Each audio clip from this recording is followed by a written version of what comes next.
దృక్పంచాంగం ప్రకారం ఆశ్వయుజ మాసం 2025 అమావాస్య తిథి అక్టోబర్ 20వ తేదీ సాయంత్రం 3:44 ప్రారంభమవుతుంది.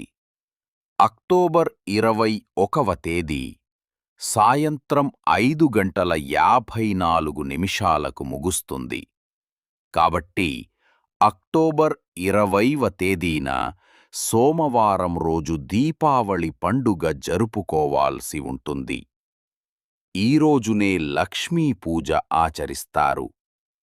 ఇక లక్ష్మీ పూజ ఆచరించడానికి సాయంత్రం 7:08 నుంచి 8:18 వరకు శుభముహూర్తముంది. అలాగే ప్రదోషకాలం సాయంత్రం 5:46 నుంచి రాత్రి 8:18 వరకు, అదే వృషభ